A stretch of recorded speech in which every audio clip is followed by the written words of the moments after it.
What's good, everyone? Ghazali Ohorella here, Maluku podcast, episode 3 of the daily debrief, which is not daily, so I've been lying to you guys. Sorry about that. But we're covering days 4 and 5.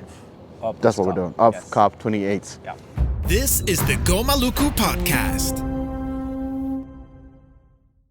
You know, we are in the Article 6 negotiation team, and the main focus coming into this COP was the 2 recommendations, amongst other things. But For 6.4? Yeah, 6.4. Right, yeah.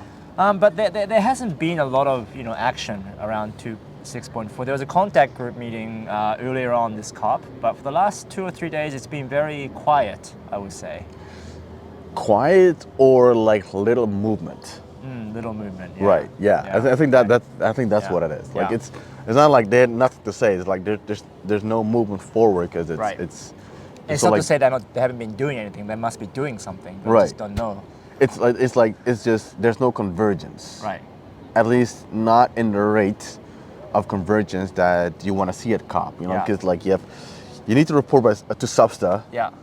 But in like what, 2 2 days? In 2 days. Yeah. Right. Yeah. So basically, you have 5 days, because one day, day 1 is a given. Like nothing happens on day 1. Right. Just a plenary and like so agenda setting, blah blah blah, and then day 2, like they start to like do all the agenda. So you have like 5 days to go at your disposal. Yeah. Minus. Like there's not minus. Yeah, it's 5 days at your disposal. Yeah.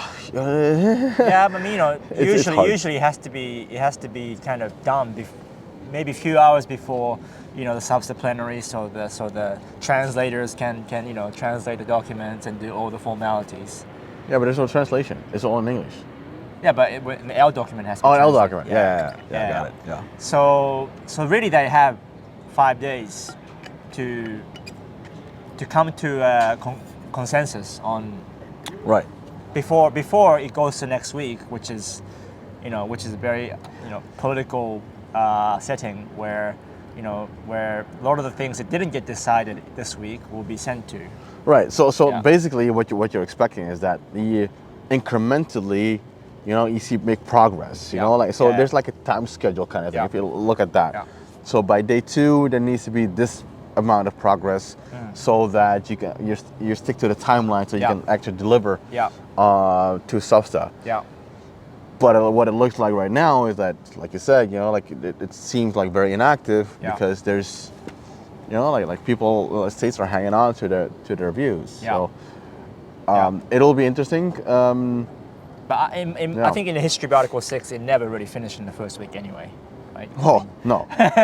so it always. There's always drama. Yeah. There's always drama. Yeah. And then that's what I'm. From an Indigenous people's point of view, there's always the one thing that is a challenge is the second week. Yeah.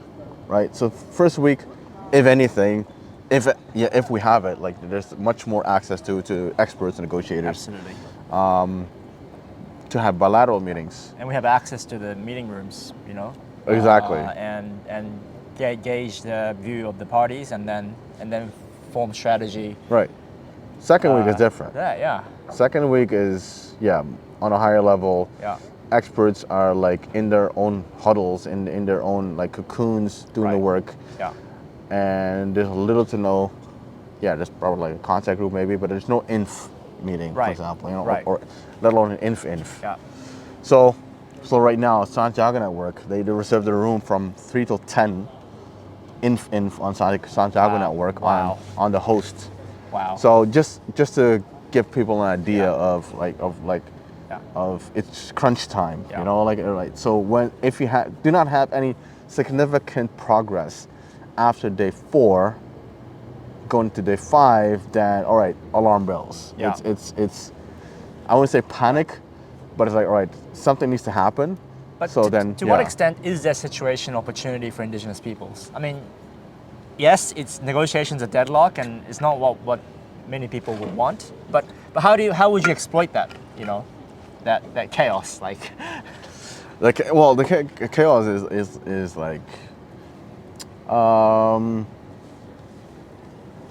well, I wouldn't say call it exploiting, but making use of the opportunity is by keep saying in their face, like, so it's pressure cooking, you know? Like, so they already have pressure, but you add to the pressure a little bit, like, hey guys, like just remember in Glasgow you decided this X, Y, and Z.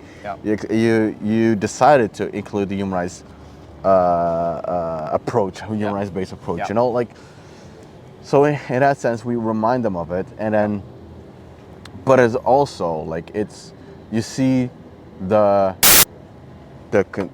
like a triage, like there are contentious issues, moderate issues, and less contentious issues. And what we've seen so far is that like the best thing for human rights is that when there are like super contentious issues, and human rights is like the less contentious issues, so there's an easier positive outcome, negotiation outcome, when there are like big issues on the table. And also, so you make use of the opportunity of the state of play, to hopefully to drive a point home, or drive home what the ideas. But it's also like it's reading the room, reading negotiation, reading the state of play, and knowing, all right, so when first we got to COP, we had this advocacy paper, like this, like that's what we wanted. And then you do a position paper based on a state of play, but also like it's also part of like, oh sorry, not part of, but like something that you also like take into account is, all right, what is, and I think we talked about it yesterday a little bit, is like, what is the best acceptable outcome? Right. So this is the best possible outcome. What is the best acceptable outcome in relation to your advocacy papers? So like you need to have some kind of a reference point. If that is a reference point, what is acceptable to you, given the circumstances, given the negotiation? So it's that's how you try to read the game, how you play it, and if exploiting it is a word, then that's a word that can be used. Well, then I guess we will see where the negotiation will lead to. Hopefully there will be some updates in the next couple of days, or there should be an update in the next couple of days, because civil societies, as you know, are part of, you know, I mean, we're not negotiating, but we are part of this clout, and we kind of deserve to know where things are. You know? Okay, so that's the kind of speed that we have been kind of experiencing 6.4 negotiation, this carbon markets, and but there has been some development in 6.8. You want to talk a little bit about, you know, what happened today?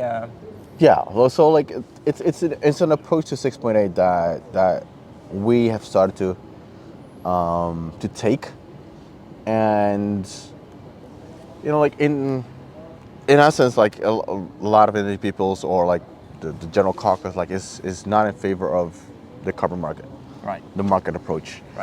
But if you look at the 6.8, which is a non-market approach, you see what it's why, for example, Bolivia was very adamant about having that part of the Article 6 package. If you look at the texts, if you look at the objective, the purpose of the paragraphs in there, there's opportunity for Indigenous peoples to showcase what a quote-unquote non-market approach is, and which is because states have kind of not really, after 10 years, an idea what a non-market approach is. So what's the difference between 10 years ago and today? Well, today, Indigenous peoples are at the table. You know, so that difference can make a huge shift into the concept of non-market approach. First of all, like, let's not call it a non-market approach, because labeling is part of the game. Right? So like, let's call it sustainable development approach or whatever. But you call it lifestyle. It is. You know, like in the analogy that I usually use, like it's a change of lifestyle. Mitigation, through changing lifestyle. Exactly. Yeah. You know. Yeah. So if you think about that, you know, this is something that Indigenous peoples have been pushing for. Yeah.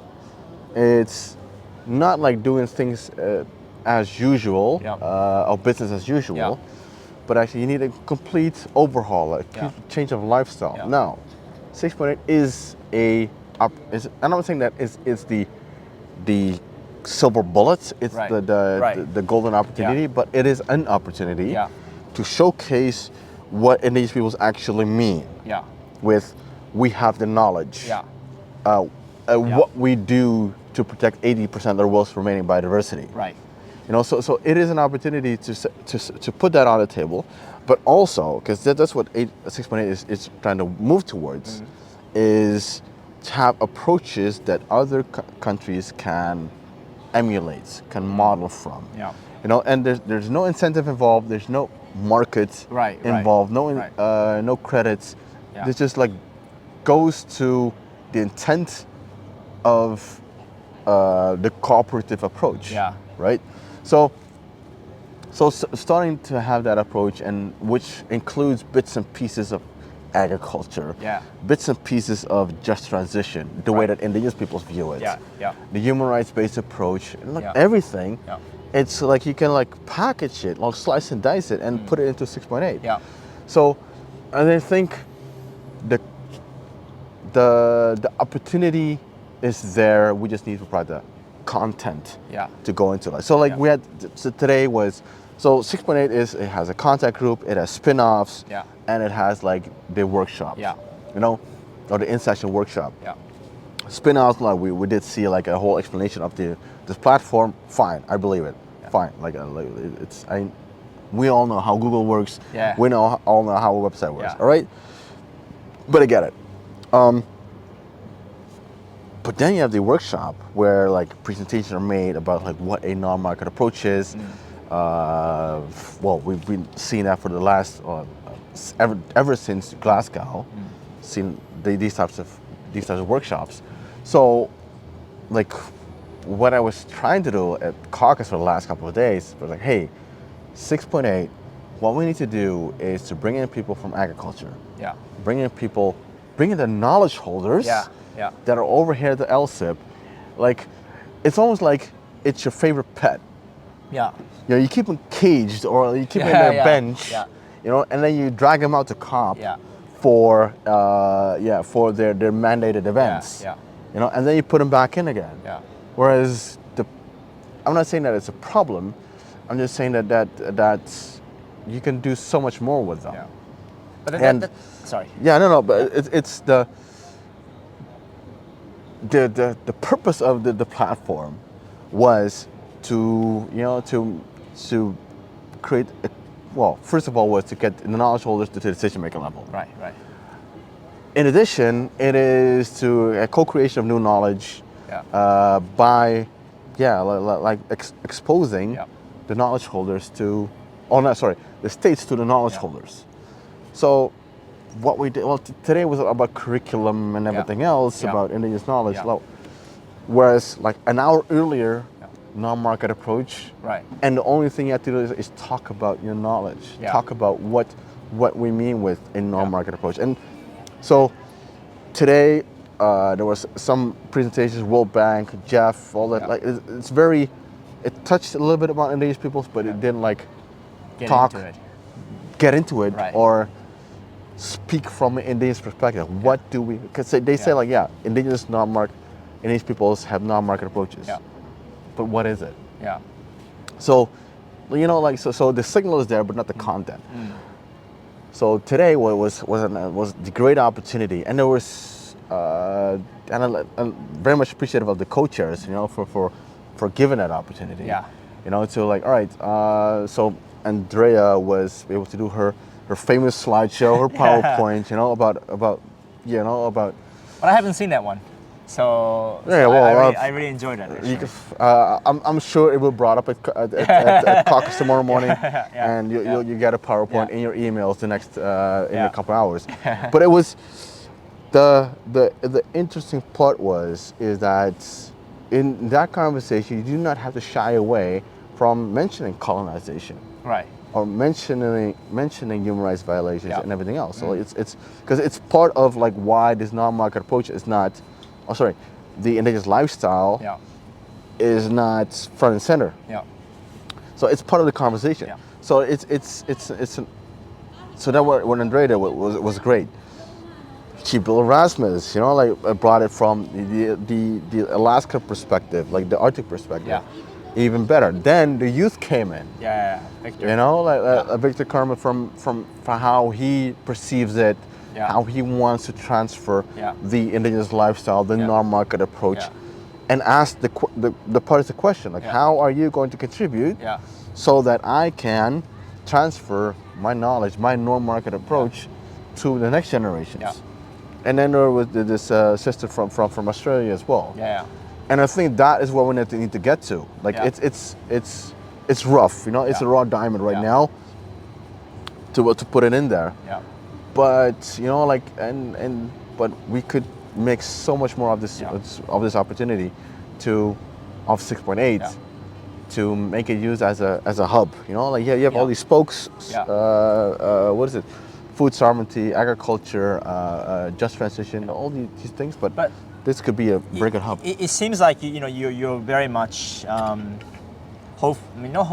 you're very much optimistic about the potential it can have if the no-market approaches do end up incorporating a lot of the views that has been shared from Indigenous peoples in the room.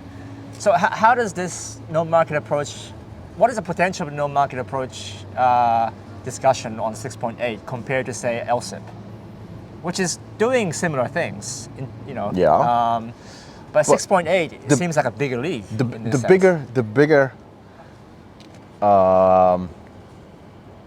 biggest difference, the way that I see it, people that go to LSIP go there for one particular purpose, is traditional knowledge, Indigenous peoples. Yeah.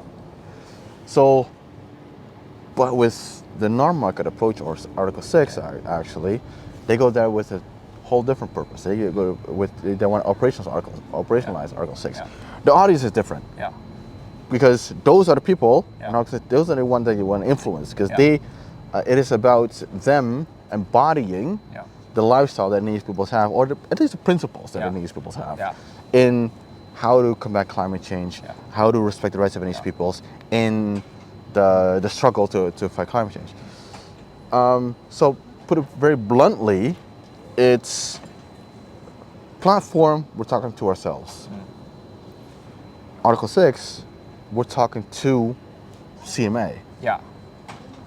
Because everyone, like a CMA, like everyone has a stake in CMA. Yeah. Right. So you see, I see that main difference is that between the platform and CMA, Article 6. Yeah. No, what really struck me today was a statement made by Bolivia. Okay, so what is the difference between no-market approach and a market approach and no-market approach? And the Bolivian representative said, well, no-market approach doesn't put price on nature, right? And doesn't trade, right? Yeah. And my original thought was, well, the market approach, what market approach essentially does is to put price on, everything from nature to even Indigenous people's knowledge and their land, right? Yeah. So the market approach is designed to deputize, right, Indigenous people's land and knowledge for the purpose of climate mitigation. Right. But then the no-market approach really is about, having different relationship, fundamentally different relationship to nature and land. And I really hope that no-market approach also means a new approach to actually, discussing climate change. And this is why I like Chief Erasmus' comment about nation-to-nation thing, because that's also like a no-market approach to an extent that in this approach we should be talking about partnership and equality and valuing the lifestyle, or valuing the knowledge and resources without thinking about which one is better or which one has more or less value. Yeah. And I found it to be a very, very kind of positive and constructive discussion. Yeah, it brings a whole new dimension to the conversation, right? Right. Indigenous dimension, if you will. But Victor said it also like very well, is that respect, reciprocity, consent. Right. And these are all principles that about like how we have a relationship with, not with each other, but with the natural environment. Right. Right. And each other. And so this brings a whole new dimension to the conversation that has been lacking. Yeah. And we all thought that or not thought, but like we were looking for a separate stream that could do this, where Indigenous peoples could like, all right, showcase. We thought that the platform would be it. Yeah. But it turned out to be like, yeah, it has the elements to interact with bodies inside and outside of the convention. But you do see that its default mode is inwards, not outwards. Yeah. I think, and this is not because I'm in Article 6, but I think that this is a good opportunity to bring life to 6.8, bring life to our, and put our knowledge and our lifestyle, our identity, our culture, everything else into the views of and the state of states. Yeah, and just maybe you could tell me a little bit about what Andrea and the chief and Victor felt after that meeting. Did you speak to them afterwards, and how they kind of felt the atmosphere of the workshop? 100%. Like, well, first of all, like, you had two Indigenous youth representatives that have never spoken in the UNFCCC context before. Right. They're like, what should I say? So, so my default answer is like, well, speak from the balls. Just talk. Don't worry about it. It's a workshop. Yeah. No pre-prepared statements. But it goes into the report, right? So. But it never goes in the report verbatim. Right. There's always like some kind of a reflection or a summary of it. But so that's what I always starts like. Don't overthink things. Just share. Let overthinking be done by people like myself and negotiators. But like you're there to like be a voice of Indigenous peoples. So speak from the balls. Yeah. Anyway, but like I think it's this sense of empowerment. Yeah. It's like, whoa, hey, it's not. Well, sorry, it's a sense of empowerment mainly because you can talk about what you want to talk about without putting it into a straitjacket. Right. Yeah. Is what you always wanted to talk about. Yeah. And it's not even, because that's what all the states are afraid of, is that like, Indigenous peoples are going to talk about like 500 years of colonization. Yeah. It's part of the issue, 100%, colonization. Yeah. However, you do see that the mindset at the table when we did those presentations was totally different. It was like, hey, we're here to contribute. Right. We're not to complain. Yeah. We're here to contribute. And I think that is empowering to not just to us, but it's also a signal to the parties. Yeah. And it's. Do you think there is a broad kind of view by the party still that that Indigenous people are here to complain? Do you think that's what people not like Always. Yeah. Okay. Always. Yeah. UN stays a club of states, and there's always this view of parties like, all right, you guys, just shut up for once. Right. Let us do our thing. Yeah. Stop complaining. Yeah. But this is actually like a whole shift. All right, no, we're going to contribute. Yeah. The only thing is the vocabulary is not what you're used to. Right. Yeah. Like, it's not numbers, percentages, and everything else. Yeah. It's actually lifestyle. Yeah. It's human thing. Right. So let me talk about the buffalo. Yeah. Let me talk about like reindeer husbandry. I heard like a all that permafrost stuff. and Yeah, permafrost, like all those things that they're not used to or hearing in a conversation like that, or in the UNFCCC. Because discussion is a whole lot different in market mechanism, right? Like when we do 6.4. Well, I had two like youth reps that wanted to shadow me, and they're like, well, first of all, I had to like give them the whole like rundown of Article 6 in like in a way that wouldn't make me want to kill myself. Right. But so I gave them the rundown, and then they're like, all right, I think we get it, but especially when it comes to 6.2. Yeah. I said, well, hold on, like you're gonna sit there. You're gonna want to take notes, but you're not able to make sense of it. Right. So just sit there, listen. Yeah. Because it's gonna be super technical. Like, are you sure? I say, yeah. You know, like, doesn't matter if you're a PhD student or whatever. Like, it's gonna be super technical. No, I mean, even when we were in Madrid, you know, I was trying to kind of follow 6.2 because it suddenly became a very important agenda for Indigenous peoples, and I was making notes, but you know. None of them make sense. Like option 2, option 5, like it just doesn't. And then you try to report back, but there's no context. There's nobody knows anything about it. And then you know, well, imagine yourself back then and now. Yeah. And like I think I'm fairly certain that for everyone, the level of more of confidence of knowing what 6.2 entails. It's like this much more. Right. You know. Yeah. So and then to realize that in Glasgow, we were talking about corresponding adjustments. Yeah. Double counting. Additionalities. All these terms, these words actually that I don't know, like a word soup. Like I don't know what the hell that means. Yeah. Fast forward to now, like most of it has kind of been resolved. Yeah, kind of. And you know, and still like, well, we're still waiting for the final verdict on registry and everything else. Emission avoidance, just to name a few. Yeah. But still, like we're like, well. But I think it speaks to, you know, but we are really good at understanding specific part of the negotiation that concerns Indigenous peoples. Yeah, we don't need to know everything. Like we're not negotiators that to have to do that. But like the specific parts that affect the rights of Indigenous peoples, or mention Indigenous peoples, that. But do you think Indigenous people will eventually have to go beyond that, right? Like not only talking about the rights, but talking about let's talk about corresponding adjustment, because it, you know, in the end, everything affects Indigenous peoples. Right. Yeah. But it's.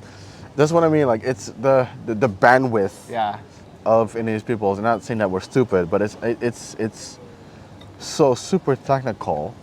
And building capacity is so time consuming and so.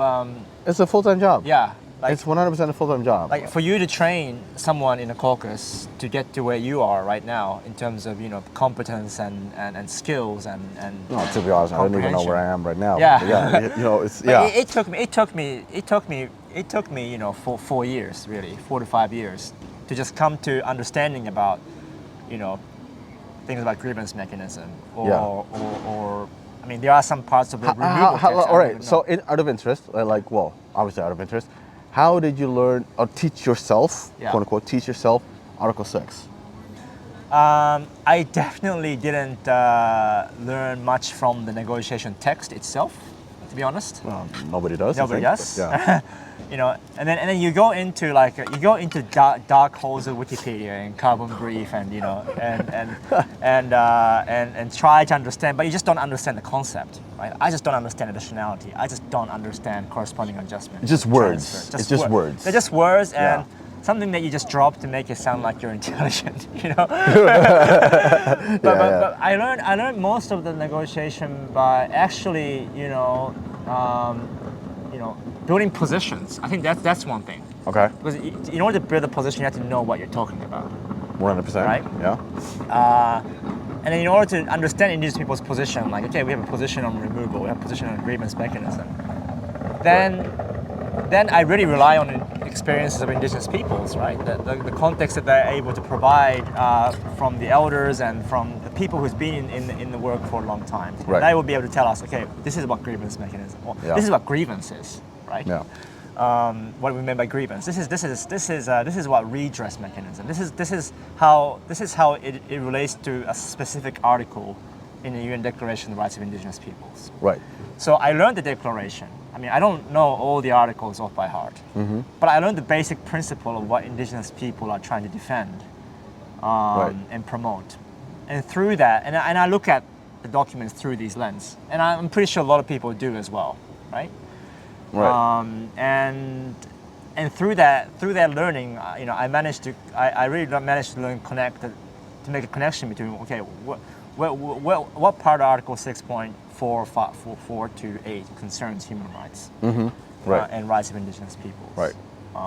How will this particular paragraph affect not just indigenous people but myself as well? I'm affected. You're human. By, You're human. I'm affected by this. I'm affected by this mechanism as much as not probably as much as indigenous peoples, but we're all in this together in a way. Yeah. And in a way, I also felt that indigenous people are also protecting my rights because they are promoting human rights and rights of indigenous peoples.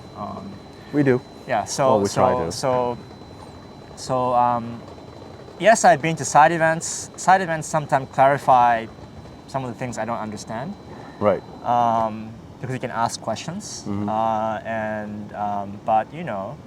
most of the things that I've learned come from just being engaged in the practice of building positions, listening to the people who've been in this process for a long time, who can provide context. But that's it, But that's all I have. There are so many other sources of information they can rely on to learn about this process. Yeah. But when you're in a game and you have something to stand for, then that's where you put your that's where you put your chess piece and says, this is where I'm standing. Yeah. Feed me, Yeah, of course. Yeah. Teach me something. Right. Yeah. Yeah. Absolutely. Yeah. It's fascinating how people learn things in their own way and all that. I have a slightly different approach though. I just want to add, you have to put yourself with the right people, because there are people. But how do you know when you put yourself with the right people? Well, I mean, for me, it was like, well, Ghazali, you're the chief negotiator of Article. I could be an idiot. I could be an idiot. Yeah, and you could be an idiot, and you could have exterior interests. Yeah, I could want to be a benefiter of the carbon markets. Yeah, but I'm. I look at other people within the Indigenous Peoples Caucus, and who shows up and what they do, and the way I navigated myself was to people who just doesn't seem to show up to caucus every day, or we look for consistency, right? I look for consistency, right? And people who are committed to stay for 2 weeks, right? That's those people are in it for something. Yeah. Maybe they have a bit of funding, but but for in it for the whole day, the whole thing, right? Right. And then you look for so people who I see at the negotiation, right? Because in the end, the whole point is to exercise the right to participate in the decision-making process, or exercise the right to ensure that Indigenous people's rights are in this text. Right. So people who are actually exercising their right to be part of this colonial institution is the people I was looking for. Okay. And speaking of side events is also very important because you are exercising your right to speak for yourself and speak for people that you represent. Yeah. But I was looking for a diplomatic action, and that is because that is where people will say Indigenous people, we the Indigenous people, want this from this process. Yeah. So yeah, I mean, you were at the time, negotiating the LSIP on behalf of the caucus. Yeah. So you were representing a whole world of Indigenous people. And then once you finished that, you moved on to Article 6. And then you moved on to And then loss and damage. And I see you in the Indigenous Peoples office just typing in email, in Katowice, right? And then sending emails to all these delegations while other people, where are the other people, right? At the platform, there were 20 or 30 other Indigenous peoples in the room, and they have been consistent. Right. But then where did they go after the LSEP? Right. And and this is when I celebrate felt, probably. Yeah. Christmas market. Yeah. Oh, that too. Yeah. But this is when I really felt that okay, this guy, he's really into this, right? into the game, not the. Because I didn't know anything about but carbon markets. You continue to represent the caucus, right? Because everybody thought the LSEP was what they came for. Well, at least that's what I felt, And then everybody kind of started going back to the regions or started doing their own thing. And then in Madrid, it was kind of similar. Like, okay, the platform is now established. So what do all these people who are focusing on platform will now focus on? They kind of like went different direction. Yeah. And what happened to the agriculture, and what happened to the adaptation and other important agenda items? Why do we have why do you have a consistency in Article 6 but not in any other work stream? Yeah. Well, I don't. It's the. How should I put it? I can only speak for myself. Yeah. Right. And I can only speak for myself that the way.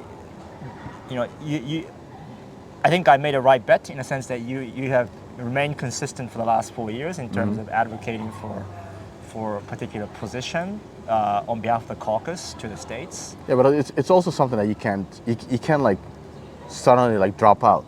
Right. So you're in the middle of negotiations, like this is not my cup of tea. Yeah. So in the sense that I'm like the way that I understand diplomacy and negotiations is like, well, you're in it, or you choose a process that, I don't know, that interests you or whatever. Look, carbon markets didn't interest me at all. Well, but interest your people, right? That's exactly. It affects your people. Yeah, exactly. Yeah. So you dip yourself in there, and then for consistency is basically just turning up every time. And I think that's the most important part of just having the mandate, right? Like you represent the people, and people expect you to deliver. And people expect you to represent them, right? Yeah. Delivering is basically like based on what you promised them. Yeah.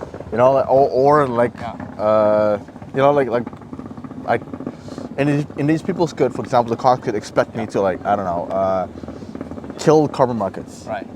All right, but that's not really a viable solution, or that's not even realistic. But so if the objective is attainable and based on your expertise or your knowledge, you're like, all right, it's in a way it's doable. However, you need to have some sort of bandwidth. Yeah. Also, like what is the most ideal case and what is acceptable to you. Yeah. But it all starts and ends with with the mandate and I expect people with the mandate to have a very consistent, kind of practice. I mean, it helps. Yeah, it helps. I mean, and you have a specific priorities that the parliament or the traditional council wants you to work on. Yeah. And then you navigate the COP and Substa and other places according to that, priority. So. And then you go home and you have to explain to people what you did and what you have, what you were able to accomplish or not accomplish. Right. Imagine that, just to my people but indigenous people in general, like, Ghazali, tell me what Article 6 says. Yeah. In Madrid. Well, first of all, we fucked up in Madrid. Yeah. We were so off key. We're not even on the same song in Madrid.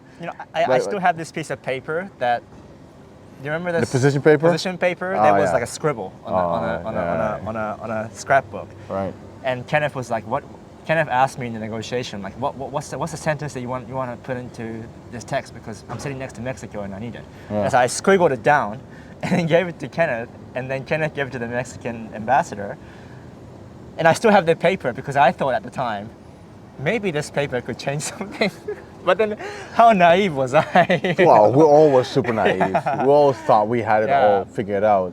I thought that paper was going to be historical. Well, in a way it is. Yeah. In a way it is. Yeah. But like so yeah, it's or historic. Sorry, that would be the word. no, but it's the thing is that Madrid, going to Glasgow. Yeah. So then people like or Ghazali, what is Article 6? Yeah. So the moment that you're like the lead and you have to explain it, but you don't understand it yourself, like you're in trouble. Right. Like so like your process of learning things, or you go through your own process of learning things. So I figured out what my process is to just bring it to like a human level, as in like being able to. So I the way that I force myself to learn Article 6, learn carbon markets is like, all right, how would I explain it to a 6-year-old? Yeah. How would I explain it to my sisters and my little brother that have nothing to do with UN carbon markets? How would I explain it to them? So, and then like, it's not like what I figured was when people learn something, is not, they don't want to learn like what it is. They want to know like what it is like. Yeah. Okay. So I started using analogies, right? You know, like metaphors and but mostly analogies. You know, like then. All right. So now I understand it myself. So it makes me much more confident when you explain to others. You know, and then because if you have to explain to someone else and you have no freaking idea what you're talking about, it shows. Yeah. Yeah. It absolutely shows. Because if you get one question, that is like as simple or is it as lowest hanging fruit as ever. Yeah. And you like stumble through like syllables and words and everything else, then like, all right, you need to do a better job in terms of learning what you're, because people have expectations, you know, like so they expect you to like to know, at least be able to answer some of these questions. So so that was Madrid was fun. Yeah. But now like it's now it became some kind of a game, from able to understand it to being able to explain it to a 6-year-old to explain it to a 6-year-old in 6 minutes. Yeah. You know, so that's how So that's the game that I have in my head. Yeah. Is it 100% healthy? I don't know, but it works. It works. Yeah. So I think you know a lot of people from Indigenous caucus do come to COP for the first time, and you know, and they also need to kind of quickly catch up, like 2 days or less than 2 days. Yeah. To a level where they can say, okay, I have a stake in this process. Like this is where I need to be at. Which makes you're putting yourself into a very difficult position. If you're new to COP, to not only understand COP, but also like understanding it in a way that you can commit to a process, to a stream, or because I assume eventually you have to report back, or at least you have to write a report to your funder or whoever. Like, and I don't think, because I haven't seen a funder yet that finds sufficient to say, well, I went to caucus in the morning, I went to a side event, and food was great. Hopefully you'll fund me next year. You know, like actually you need to be able to like, all right, so what did you do, like how you impact, and all that stuff. So it's for people that are going to caucus, you're putting yourself into like a very difficult position. If you're new to UNFCCC, if you're new to climate change, that you go to COP. I would go to stuff first. I would go to Bonn first. Right, yeah. And I'm glad that I did. I went to Bonn first. Right. Yeah. Can you imagine if you would have gone to COP first? Man. Go to Katowice? It was a Katowice, yeah. Yeah. I don't think I would have had the similar level of network that I have today. because everybody in Katowice is very busy, right? And yeah, it's just a lot more intense space, and there's not a lot of space for friendly courtesy coffee and courtesy anything. But it's game Bonn, on. It's game on in COP. I mean, Bonn was already kind of game on because you had a lot of But still, I think it was nice to have had a lot of indigenous people in that room, because then I was able to kind of, stick around until 11 p.m. and talk to anyone. But if you go to the negotiation now, you only probably see like 2 or 3 IPs at the back, and I'll be like, okay, maybe I go to the LSIP, like that's see them all there. Yeah, it could be. But I mean, if you're watching this and thinking about coming to the COP, I mean, come whenever the next meeting is, but be aware of advantages and disadvantages of coming to COP as your first. And nothing beats personal experience, right? Right. Nothing be like we could record 1,000 hours of videos. Right. And that would still be trumped by you stepping into a substem bond for one day. Yeah. So like nothing beats personal experience. So that's why I'm like. It's always a splash. It has to be a splash somewhere. Like you just go dive right in, and then. Yeah, I can I jumped into COP21, which is a big one to dive in. Oh my God, yeah. It's a big meal for her first timer. Well, the COP21 in the second week. Yeah. I was only there for only 1 week, but it's but if you had to choose between week 1 and week 2. Oh, week 2, 100%. You would go to week 2. Because I like the challenge. Okay. That's my problem. I like the challenge. So, I like the odds. Yeah. I mean, maybe I would have come to week 2 because then you would have nothing much to do because you'll be out of the negotiation room and sitting around. Yeah, but Paris was different. Yeah. Paris was different. People were trying to figure things out, and there were still meetings and all that stuff. So Paris was different. But nowadays, But it is something to be thinking of if you're a indigenous person is thinking of get your feet wet. Get your feet wet in Bonn. Yeah. And don't think this, and that's what I have to say as well. Don't think you've been to the Pyramid Forum for 10 years and if I can handle Pyramid Forum, then I can handle, or if you can handle MRIP for 10 years. Yeah.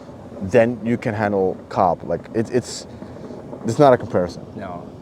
It's I don't know if I don't know what is the right comparison? What's the right analogy to? But I went to COP first and then went to the MRIP. Remember? Right. Yeah. But you do see the contrast. Right? Oh yeah. I mean, MRIP is a place where people will listen to you, hear. You can speak your mind, and people will listen to you, and you don't feel rejected in a way. Yeah. But here, you can be turned away by the UN security, and it's a lot more. I felt a lot more kind of not fear, but how do I put it? Anxious. Yeah, anxious, because parties are very. It's party-driven process, right? Right. So MREP, Unit Permanent Forum, it's kind of an indigenous-driven process to an extent that they set the agenda and they chair the meeting and do all this. Yeah. But here it's there's a clear line between party and observers. And if you try to cross that line, right? Yeah.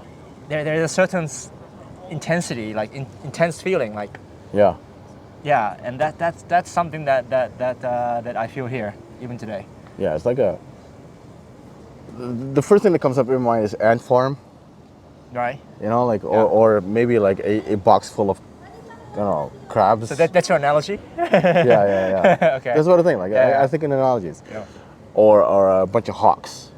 That's what COP is. There's a lot of hawks in there, but and then I don't know. I kind of is like dolphins. I kind of feel it like airport custom, and we have to go through the red zone. Why the party can go to the green zone. You know what I mean? Yeah. And we always have this nerve, a kind of feeling of nervousness even though you've done nothing wrong, like when you go through these like customs, you feel like you go through the security, you see people watching you like, oh. TSA looking at your passport, looking at you, looking at your passport, looking at you. Exactly. They look at your badge and like, yeah, it's true. If you have the wrong color, it's like, you know.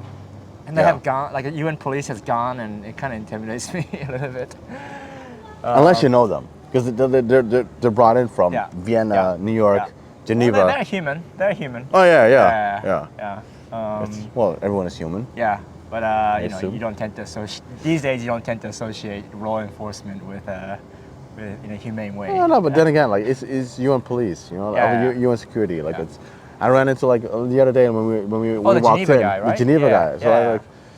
So this guy was like so surprised that I recognized him. Yeah. Like I walk into Geneva office like it's I don't know, it's like my office. Like, hey, I recognize you from Geneva, and like I just felt that he was like testing me. Yeah. Like so where's your office? Like well, you know, like down there and like well, so you can speak French, right? And like, I do speak French. Maybe he's practicing to be a detective. Something like that. And then and then he came back like to I don't know what it was, but look at my badge again. Like what? I was like, all right, I already went through security. Yeah. Anyway. Yeah.